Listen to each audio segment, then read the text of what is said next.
সিলেট টেস্টে জিম্বাবুয়ের বিপক্ষে টস জিতে ব্যাট করছে বাংলাদেশ। সবশেষ খবরে ১ উইকেটে টাইগারদের সংগ্রহ ৩২ রান। এই টেস্টে মূল একাদশে ফিরেছেন সাদমান ইসলাম, উইকেট কিপিং করছেন জাকের আলী অনিক।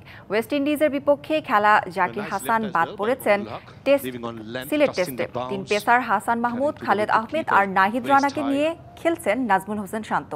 অন্যদিকে সিলেটের স্পোর্টিং উইকেট শুরুতে বল করলেও অতিরিক্ত বাউন্স পাচ্ছেন জিম্বাবুয়ের পেসাররা।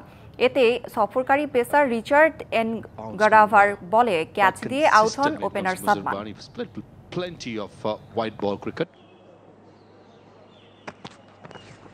The length, he's trying to force himself bowling full, but this morning the first probably 45 minutes. এ বিষয়ে জানতে সরাসরি চলে যাচ্ছি, সিলেটে আছেন আমাদের সহকর্মী শাহরিয়ার, আমরা যোগ দিচ্ছি তার সাথে। শাহরিয়ার, টস জিতে আগে ব্যাট করছে বাংলাদেশ, নতুন উইকেট বিবেচনায় কতটা সাহায্য পাবেন ব্যাটাররা জানাবেন? যদি আমি বলি যে টস জিতে সিদ্ধান্ত যে ব্যাটিংয়ের সিদ্ধান্ত নিয়েছে, এটা সঠিক সিদ্ধান্ত অবশ্যই, কারণ খেলাটা হচ্ছে স্পোর্টিং উইকেটে। যেহেতু যদি বোলিং পিচ কিংবা মিরপুরে এরকম আমার যে ওই কন্ডিশনে খেলা হতো তাহলে সেটা বোলিং নেওয়া যেত, বাট ব্যাটিং যেহেতু করছে সঠিক সিদ্ধান্ত নিয়েছে। বাট শুরুর দিকে কিন্তু তারপরেও একটু ক্রিটিক্যাল থাকবে। All time Roma. Taste it, love it. কারণ স্পোর্টিং উইকেটে সাধারণত যখন নতুন বল থাকে, নতুন বলে কিন্তু পেসাররা একটা বাউন্স পেয়ে থাকে, আনইভেন বাউন্স করে। আর জিম্বাবুয়ের সাধারণত দুই পেসারের কথা যদি আমি বলি, মুজারাবানি এবং এনগারাভা, তারা দুজনে কিন্তু হাইটটা অনেক বেশি। তো হাইট বেশি থাকার কারণে তাদের সেই অ্যাডভান্টেজটা কিন্তু তারা বেশি পাবে, এটাই স্বাভাবিক।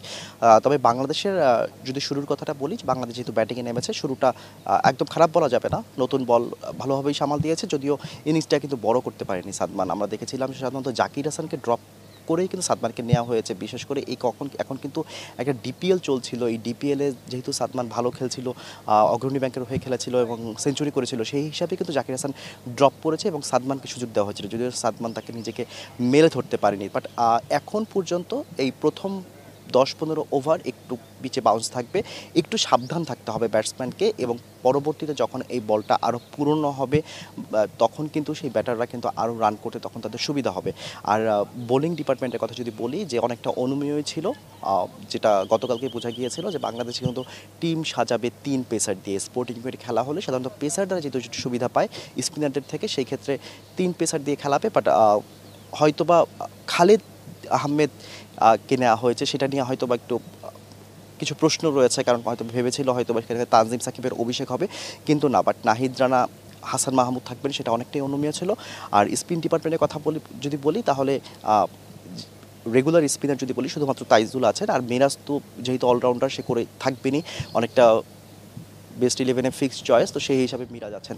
তো আমি যদি টিম কম্বিনেশনের কথা বলি, বাংলাদেশ কিন্তু স্ট্রং, মানে ব্যাটিং, বোলিং, স্পিন 3 ডিপার্টমেন্টে কিন্তু বাংলাদেশ একটা স্ট্রং টিম সাজিয়েছে। এবং যদি আবহাওয়া ঠিক থাকে, যদিও সেটার সম্ভাবনা খুব কম, আমার পিছনে দেখতে পাচ্ছেন যে আকাশে এখনও মেঘলা, যদি বৃষ্টি না নামে তাহলে বাংলাদেশ হয়তো বা জিম্বাবুয়ের বিপক্ষে এই টেস্টটা জিততে পারবে। তো এই ছিল আমার কাছে এই সিলেট থেকে সর্বশেষ। ধন্যবাদ শাহরিয়ার আপনাকে।